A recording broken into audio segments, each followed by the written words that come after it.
Hey guys, and welcome back to another episode of Couchman Games. I'm your host, the Couchman, and today we're going to be talking about a really cool topic, one that I enjoy and one that hopefully you will enjoy as well. So, without further ado, let's go ahead and we'll get right into it. Couchman Games. Kick back and enjoy. Alright, so today's topic is, like I said, one that's really interesting, one that I'm excited for, and hopefully one that you guys are excited for as well, and that will be how to get your hands on a Luma Temtem. Now, what a Luma Temtem actually is, it's a Temtem that has a unique coloring, but it's more than that. A Luma Temtem actually has a unique animation to it, as in, like, if it's walking behind you out in the open world, it'll have like a sparkly trail behind it, or it'll have unique walk animations or something like that. But it's also got 3 perfect single values, or SVs, and that gives you a competitive edge with a Luma Temtem. It's actually stronger than its normal non-unique colored counterpart. However, it also could potentially have 3 perfect stats. So it definitely is worth your time trying to get one of these, and I'm going to go ahead and I'm going to break down the 3 known ways as of right now how to get your hands on a Luma Temtem.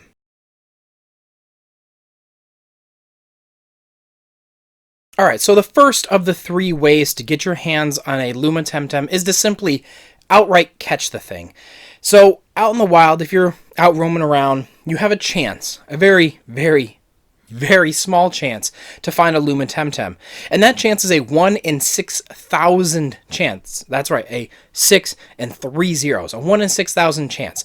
Very, very small. This is by far the most inefficient way to get one. However, it's going to be probably the most common way you get one. It's kind of a weird combinational thing. So, out in the wild, you have a chance to come across a Luma Temtem, any variety. I don't think there's any sort of limitation, at least right now. If you go on the official Temtem website, you can see all the Lumas. So I'm assuming everything that's in the game has a Luma variation, and it's just you're rolling the dice every single time you try to, you get into a fight. And obviously, the way the game works is it's a 2v2 system. So realistically, it's a 1 in 6,000 chance, but I mean, you have a random chance for each Temtem that pops up. So it might not be that drastic. I mean, still 1 in 6,000 is pretty bad, but it's better than I guess it could be. So it's one of those things where, that this is going to be by far the hardest / most common way to get yourself a Luma Temtem.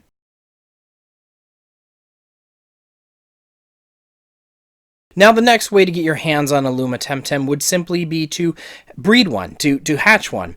So if you already have if you caught one of your 1 in 6,000 chance Lumas, and you're trying to get more, obviously that's the end game. You want the Lumas because they are stronger and they're cool. I mean, if you look at some of the Lumas, they look awesome. Like, I'm not going to lie, I really want one.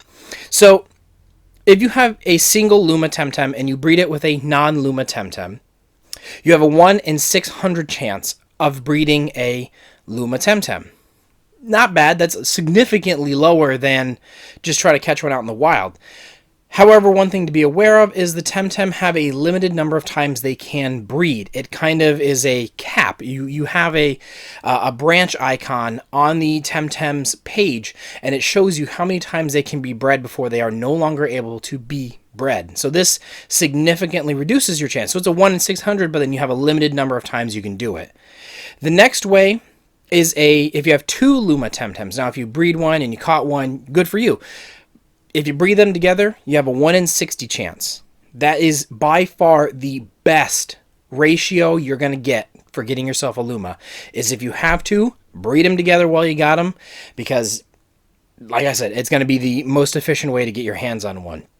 And to reiterate, you do have a limited number of times, and I believe that times that it can be bred is also randomly generated. So if you catch a Luma with a very low breeding pool, you're kind of screwed. However, if you catch one and it's got a full breed pool, there you go. Just use it till it's gone. Might as well, right? You have the best chance with a Luma to get a Luma. It just doesn't make sense not to.